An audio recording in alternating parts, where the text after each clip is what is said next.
Good day, lovers. Welcome back. If you are new to this channel, before we get started, click on the subscribe button, like and share.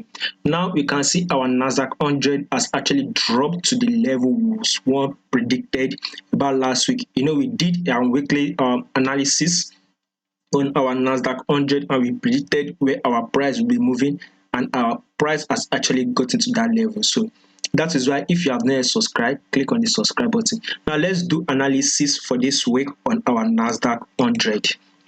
We are going to start with our time frame, by the way, monthly time frame. So before we actually get started, we also see the interest rate news that was released, whereby interest rate was actually increased. So once the interest rate increase, we tend to see a fall in our stocks. Any stocks on any company stocks tends to fall, and we all know that this NASDAQ 100 contains all these stocks. So once these stocks starts falling, then our NASDAQ 100 itself we tend to start seeing that bearish move. So basically, that news that was released made our NASDAQ 100 to actually drop.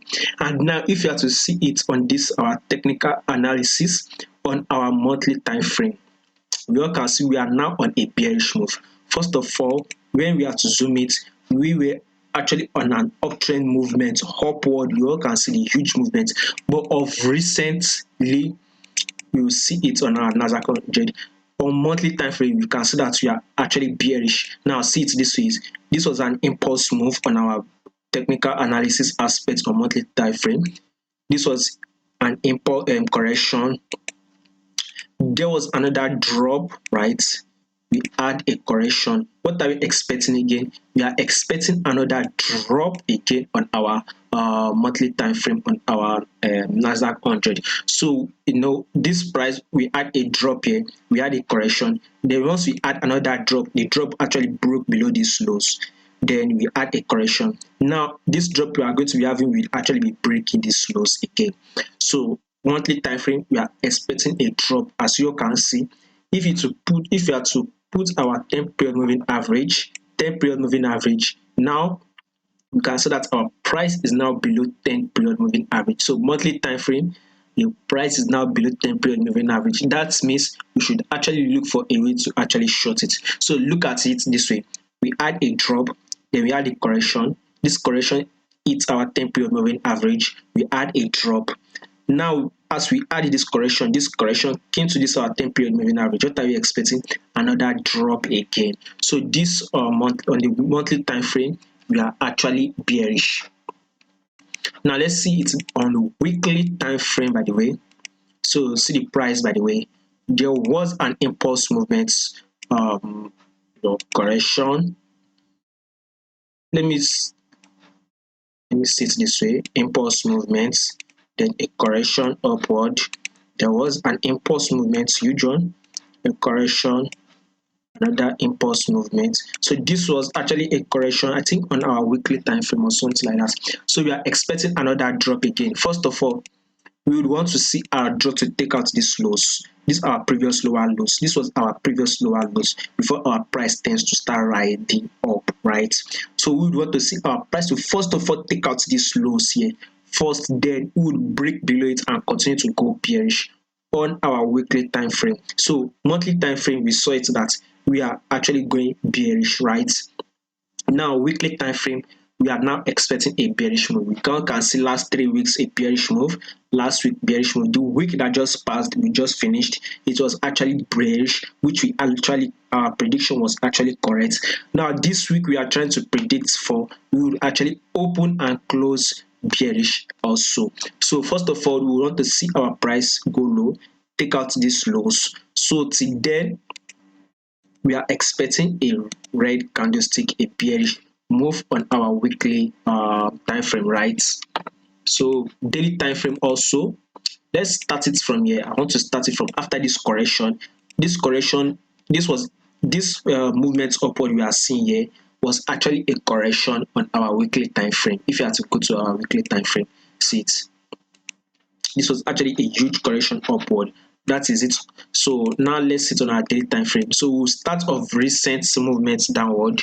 We see this huge impulse movement, right? There was an impulse movement. We had a correction. Now we've actually had an impulse movement. So we actually had a little bit of a correction here. So I mean, then we now have another impulse movement. What are we seeing? We are still expecting another impulse movement. At least we want to see the impulse movement to take out these lows, one, then take out these lows, two. So we are actually aiming for two lows that this our NASDAQ 100 will be dropping to actually take out.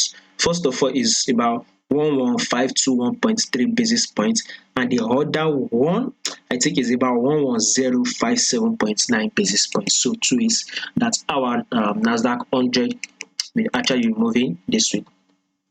So first of all, we would want to see a huge drop, by the way. So we are still expecting a drop since our stocks itself would be going bearish, would be dropping because of the interest rate hike, which means NASDAQ 100 will actually be dropping because that's exactly what we are expecting. Now to actually take this trade, by the way, we would go to our 4-hour time frame. So what can we see on our 4-hour time frame? Still a bearish move. So I mean, monthly time frame it was bearish, still bearish. Weekly time frame bearish. Daily time frame it is actually bearish. And now to actually take this trade on our we have to look at our 4-hour and 1-hour time frame. And when we look at our 4-hour and 1-hour time frame, we are looking to actually short it because since our daily time frame is bearish, weekly time frame is bearish, and monthly time frame is bearish, then 4-hour time frame we must look at it. If it is bearish, then we will short it. But if it is bullish, we would have to stay away from the trade. But now see our 4-hour time frame, it is now bearish, by the way. See it this way. Let's see the impulse movements here. There was a correction here, there was an impulse movement, and there was a correction. Now we are having another impulse movement. You can see this impulse movement broke below this previous lows. Another impulse movement broke below this this correction. This was another impulse movement. It broke below these lows, so we had a correction. So what are we expecting? Another impulse movement that will go low to break below these lows here. So week 4-hour time frame, if you want to short it, then it is a good opportunity to actually short it. Probably once our market opens, then I'll say short your NASDAQ 100 because 4-hour time frame it is actually bearish. And lastly, our 1-hour time frame. So 1-hour time frame and 4-hour time frame, they are kind of like the same. So if you want to short it, so go long. Short it, go short your NASDAQ 100. So above all, from our monthly time frame down to our 4-hour time frame, they are all bearish. So we should actually go bearish on our NASDAQ 100 for the week.